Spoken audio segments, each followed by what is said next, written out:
mga ka-DDS, kasama ko po ngayon si Sir Bato. Magandang hapon po, sir. Magandang hapon mo ka. Salamat po sa pagpapaunlak po ninyo ng interview na to at ready kayong mag-gym. Ano ba yung favorite niyong workout? Boxing. Boxing. Bakit po boxing? Yun na, bago ako nag-college, amateur boxer ako noon eh. Tapos nung pumasok ako sa college, varsity player ako sa boxing. Tapos nung pumasok ako sa PMA, yung tinatawag namin yan, equivalent to varsity, yung core squad, boxing core squad. Yung parang varsity ng boxing. Wow. Pwede pang sample, sir, ng konting uppercut. As ni sir. Okay, sir, ito po yun. Nangako po si Mayor Digong na susugpuin ang kriminalidad, korupsyon in 3 to 6 months. Pwede niyo po bang ma-share sa amin yung mga unang hakbang na gagawin po ninyo para mapatupad po ito? At kung meron na pong mga hakbang na nagagawa, ano po itong mga ito, sir? Una-una, yung first day in office ko, pag-assume ko, magkakaroon kami ng malawakang balasahan. Siguruhin ko na yung mga nakaupo na mga regional directors, provincial directors ay talagang makaka-deliver sa 3 to 6 months na promise ni Mayor na bibigyan ng lunas yung ating problema sa kriminalidad at sa droga. So balasahin ko kagad, ipwisto ko yung dapat makaka-deliver dahil karamihan dyan, yung mga nakapisto, yung iba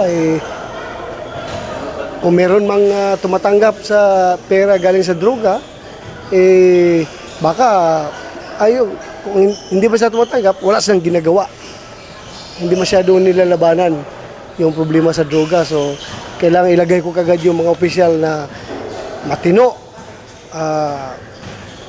palaban, hindi natatakot, masipag, at hindi nasisilaw sa pera. Nabanggit nyo, sir, na babalasahin nyo yung mga PNP officials. Ano naman po ang mensahe nyo dun sa mga PNP officials na sangkot po dito sa pagtutulak ng droga, pagtanggap ng pera galing sa droga, at binibigyan ng protection po mismo yung mga pusher? Ano pong mensahe nyo sa kanila, sa mga PNP officials po na ito? Your days are numbered. Your days are numbered. So, alam naman ninyo kung sino kayo. Halos yung taong bayan dyan, alam na nila kung sino yung mga pulis na patong eh. They're just waiting for the right time to explode. Yung tao ngayon ay punong-puno na sa kagagawa ninyo. Yung pagpabaya ninyo sa drug problem, pagpabaya ninyo sa kriminalidad. So, sawang-sawa na yung taong bayan. So they're just waiting to explode.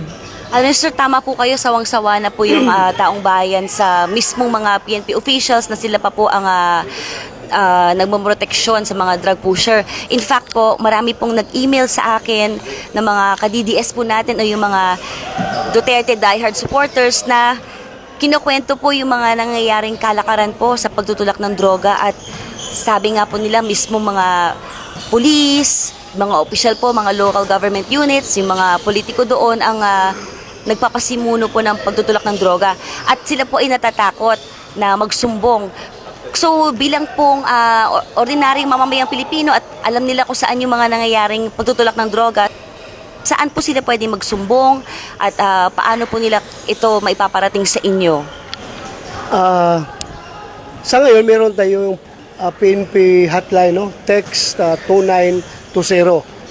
Huwag kayo mag-alala. Pag kayo magbigay ng information doon, kayo magsumbong, pangangalagaan yung inyong identity.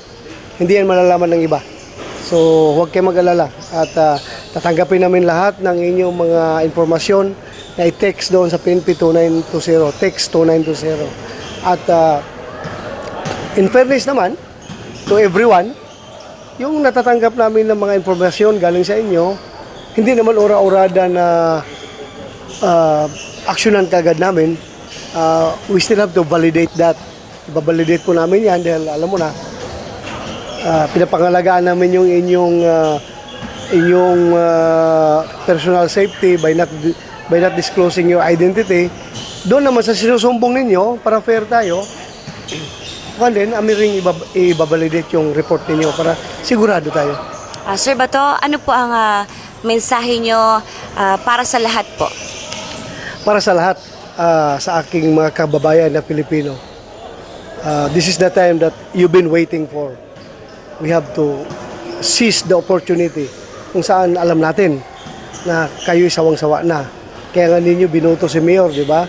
Kaya ninyo pinapanalo si Mayor na magiging presidente to lead the fight, our country's fight against drugs and criminality. Kaya huwag natin sayangan po ito. This is a golden moment for us. Magkaisa na po tayong lahat. Huwag niyo pabayaan ang inyong PNP, huwag niyo pabayaan ang inyong gobyerno na lumaban sa droga at kriminalidad. Sama-sama po tayong lahat. Pagtutulong-tulungan natin lahat. Tingnan natin kung hanggang saan ang galing nito mga drug lords na ito, mga drug personalities na ito, kung ang buong Pilipinas, buong taong bayan ng Pilipino ay nagkakaisa para kayo ay durugin, di ba?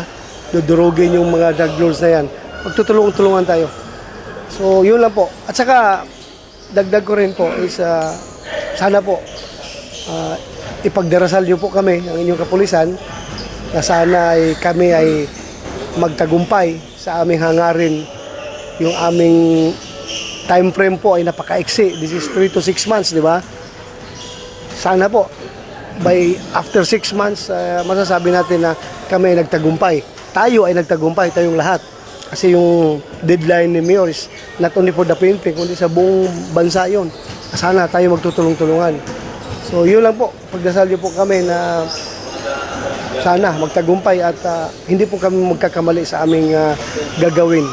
Sana po igabay kami ng may kapal na yung gagawin namin ay puro sa kabutihan ng lahat.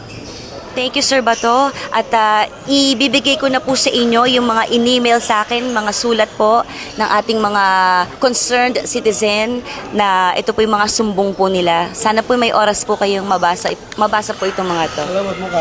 Talagang babasahin ko ito. At sa inyo na nagtiyaga na gumawa nito, hindi po ito mawawala ng saysay. Babasahin ko ito at action na namin ito. Sir, maraming salamat po. Thank you po.